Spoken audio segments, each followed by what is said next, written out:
Good morning. It is Friday, October the 23rd, which means that the sun has entered Scorpio. Which is a weird thing to say. We're orbiting around the sun, so I guess technically the Earth has entered Scorpio in our journey around the sun.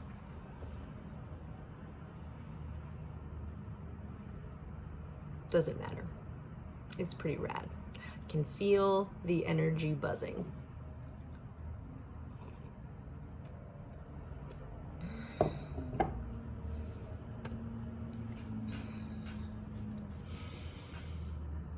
It's actually another glorious day.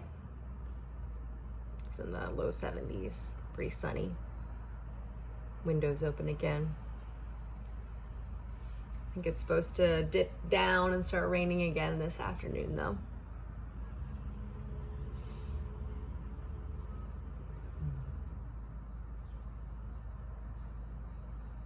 What do I want to share?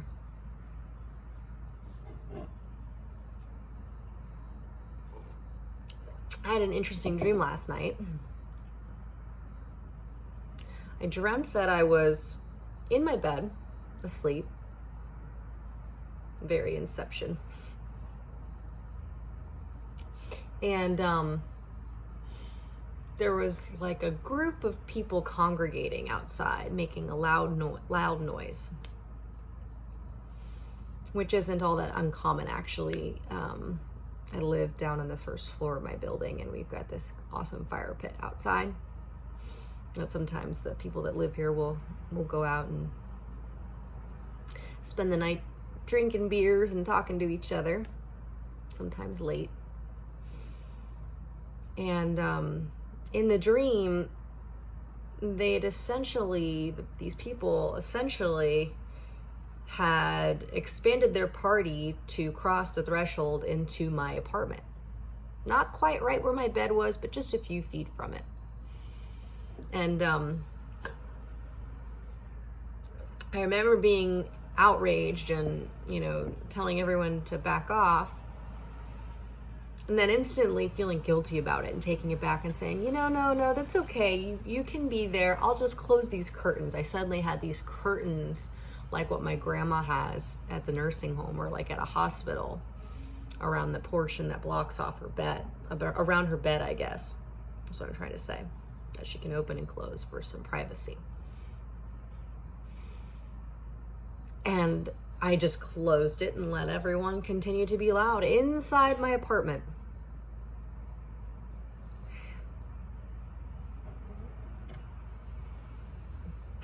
Oh, my candle went out.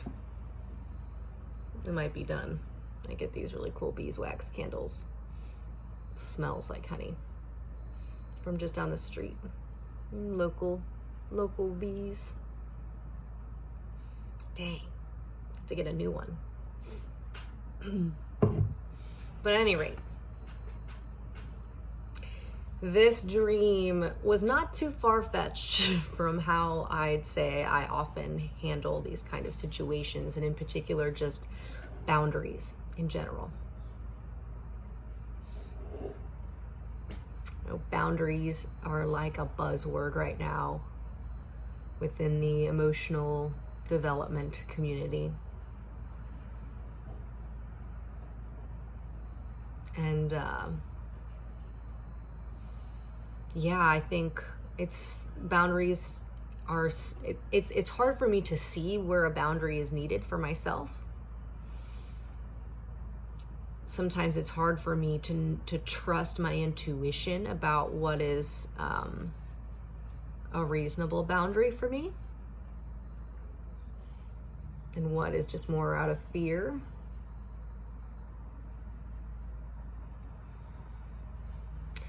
And I think that really goes back probably lifetimes and within the psychology of, my ancestors, but definitely in my childhood, there was total lack of boundaries within my family, between family members.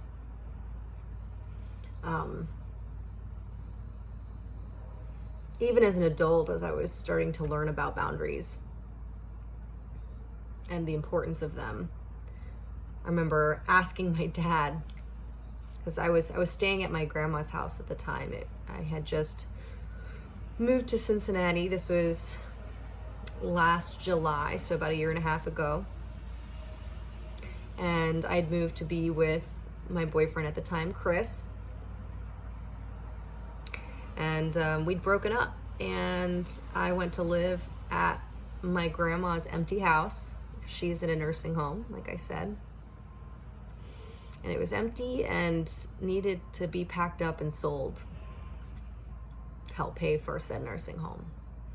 So I was living there by myself, no TV, no Wi-Fi for 4 months. It's kind of like an ashram. It's perfect, really. No car. I would walk to work. I was working at a restaurant at the time. A few coaching gigs here and there, teaching yoga, meditation. And what I'm getting at is that time, while I was staying at her house, for whatever reason, because I was close, because my dad had keys, because he felt the need to take care of me, whatever the reason, he would continuously come to my grandma's house unannounced and just barge in. Maybe I'm sure he didn't see it as barging in, but for me it was very invasive of my privacy, because I was trying to take time to heal and be by myself, have some solitude, some clarity. I just had a breakup and a significant move from Chicago. And I remember when I was staying at my grandma's house, I was reading a book about codependency. I think I have it.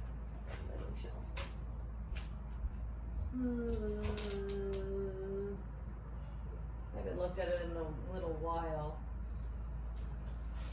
Oh. Codependent No More by Melody Beattie.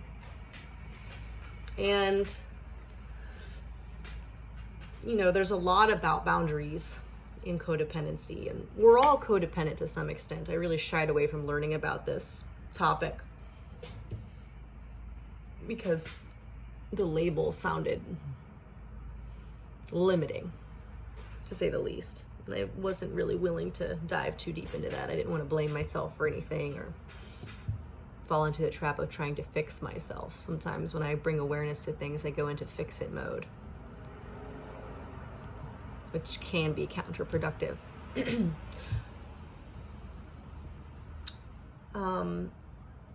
So my dad is an alcoholic, a recovering alcoholic. He's been sober for over 2 years now.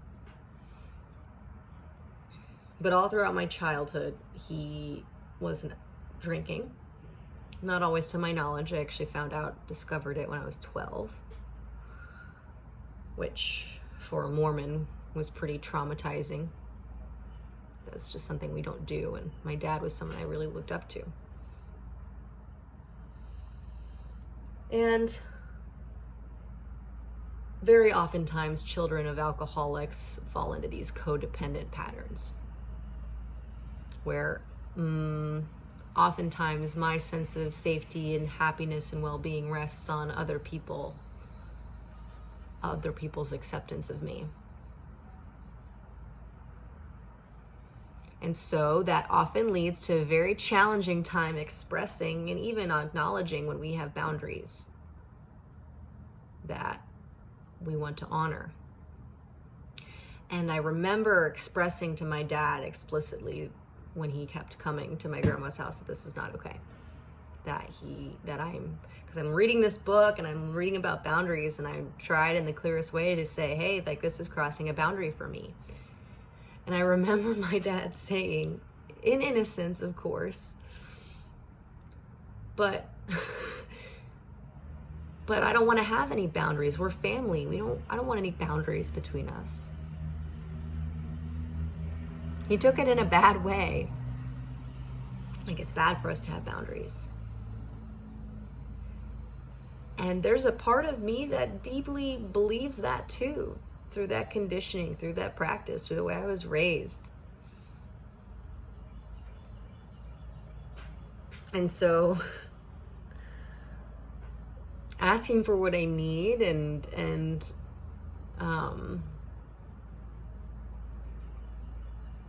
being a stand for those needs, and sometimes even knowing what I need, can be really muddled and challenging, which might sound really silly or hard to believe for some people.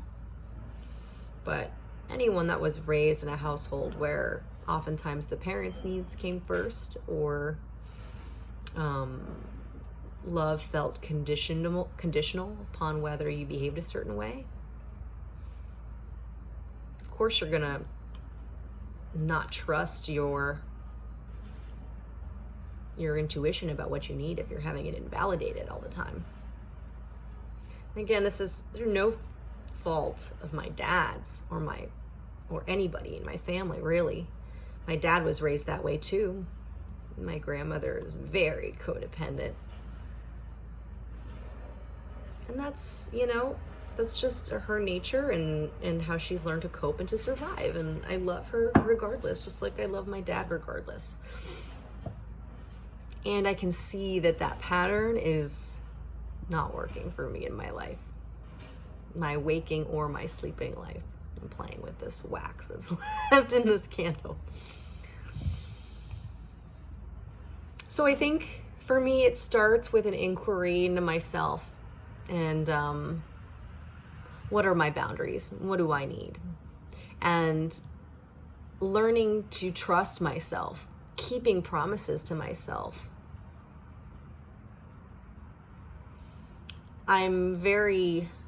Can be very good at stacking small habits very compassionately, very realistically, systematically in my life, and building trust that way. And I think that is definitely one avenue I can explore, is not necessarily building. I mean, I can, but just find something juicy every day that I can do to keep that promise to myself. I do a great job with that around my health, keeping those promises, eating the things that make me feel good, and moving my body, and getting sunlight, and getting sleep. Can work on building more connection into my life for certain.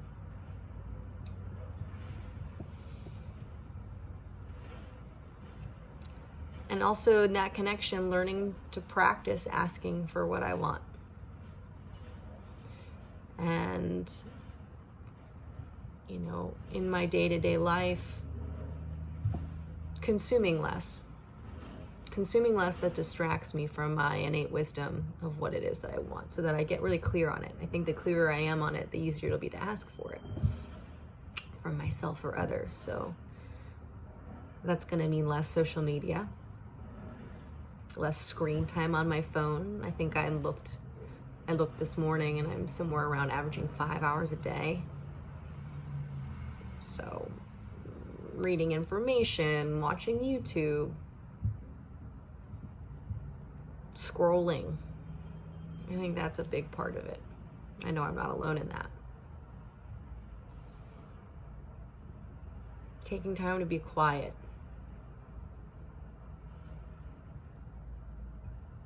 That's where I hope to learn more about what my boundaries are, so that I can honor myself and trust myself and love myself in the way that I want to be.